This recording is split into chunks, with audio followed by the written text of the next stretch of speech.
I got plenty Sure. of time. I feel like I'm on a radio show right now. I'm just calling people and we're just having like little interviews. But yeah, Brian was just on. You were with Brian at the event. But yeah, man, fire away. Tell us what you saw, what happened, and what you feel about it.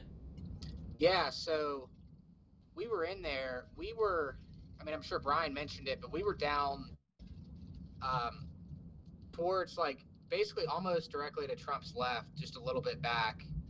And I mean, obviously he had only been speaking for a couple minutes, and then Brian looked at me and he said, "Dude, the snipers see something they really don't like. They're taking aim on someone."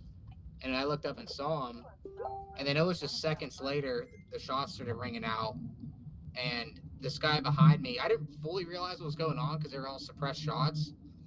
And then the guy behind me just like screamed like, "Everybody get down!" So then it kind of registered like someone's shooting. So we all dove to the ground. There was people like hyperventilating. This girl next to me was like hyperventilating and like she was about to die. Um, and So we heard a couple more shots go off, but I really didn't pay that close attention to them.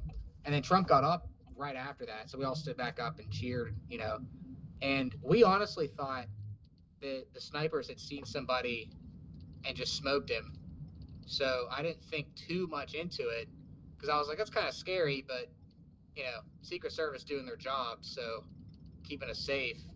And then Brian got a phone call as we got so right after that, they started herding us out like cattle. It was like a cattle stampede on the way out. People weren't like sprinting, but they were brisk walking pretty quick to get out. And the Secret Service was just opening random holes in the fence and saying, everybody get out now. So we started heading out, and we got to the entrance of the farm show, and Brian got a phone call, and he looked at me. He's like, "Dude, Trump got shot, and they shot him in the ear, and then somebody in the crowd was hit."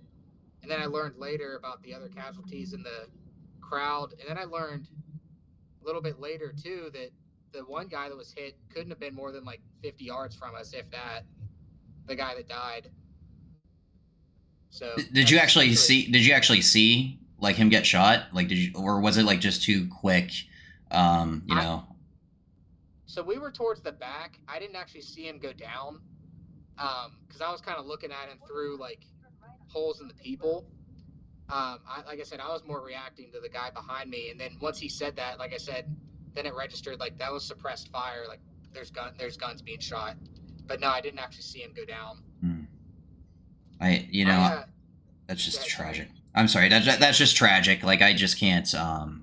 I just can't even wrap my head around it that you guys were there. You know, we know each other, and I keep saying it, but it's just baffling. It's mind boggling. I'm terrified that you guys were there, but I'm ultimately like I praise God that you guys are with us because you know that could have went to hell and back. Like Yeah, we don't even know. It could have been like a what do you call it? A Vegas shooting, for all we yeah, know. But yeah. thank God I you guys are okay.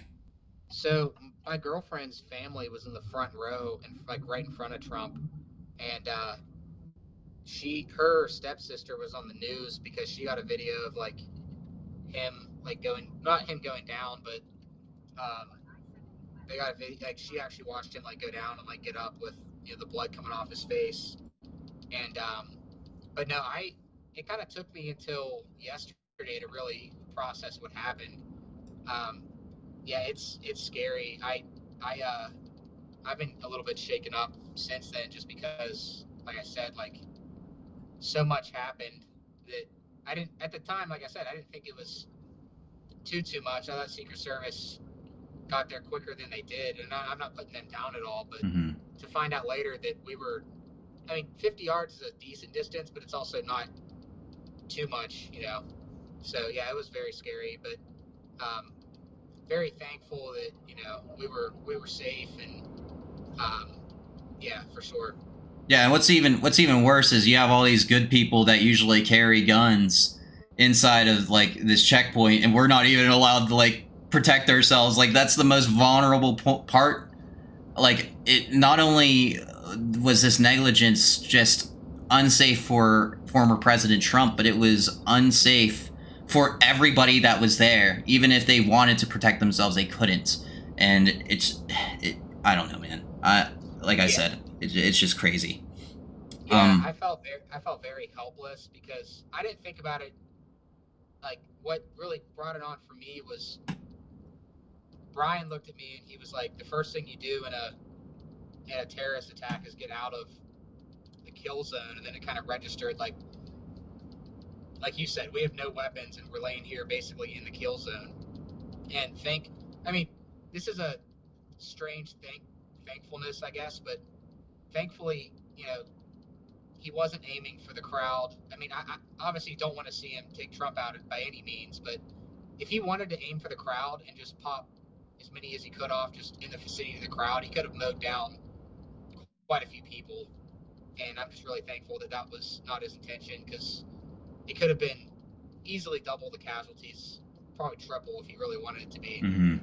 It really could have been far worse, but it's worse enough when a man has perished. We got 2 people in the hospital, but they're recovering, thank God. I don't remember their names, but it's like a 70-year-old and another guy.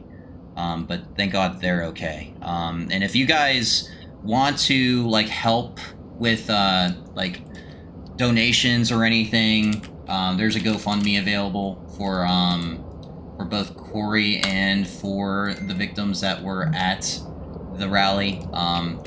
If you are a fellow American and you care about these people, please feel free to support them in any way.